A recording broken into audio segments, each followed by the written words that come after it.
وای وای وای وای وای سرای وای تلی نشینم انتظار وای نازنی لا وای وای وای وای وای وای ده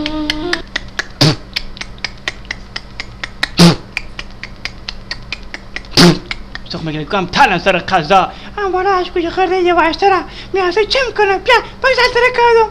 بیا سی بکن خود زنک میخوای جر تو ماشی رو بنازی طلاق متن آخر کار طلاق میام میشه سیکا سلام سختم چه گفتم ای طلاق سخت داشتیه او سی چه میا اما یه خورده یه واشتر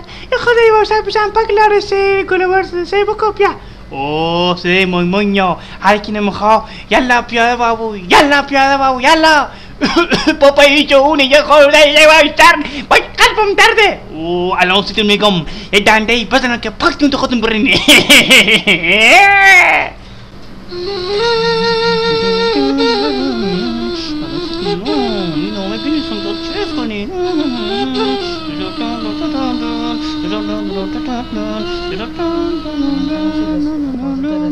مسافران یلا پیاده با منسی خوراک خوردن که بجاب گندم که یه لحظه صبر کنی که میخوام درباره بوی گندی که تو ماشی بیوی تو بگم ها تو بو گند میخوای تو خیر میکنیش تا هشتم وابی نه همی خود گوز کنی تو ماشین گوز وای سر قضا هم فهمیدن صدا بعد فهمیدم تمام مسافر فهمیدن تمام مسافر فهمیدن میخوام آبورتو بیارم گوز کنی تو ماشین گوز کنی گوز تا هشتم و اونه همین گوز همین که خود گفتی اصلا خفهم که یعنی چه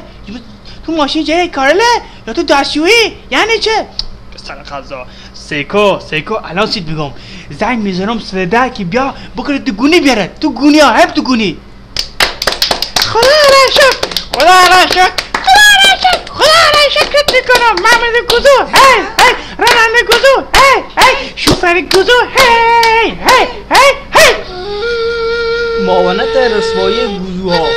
این آخر عاقبت راننده ایله که گوز میکنن با خیال میکنن کسیشون صاف در رفته راست میگه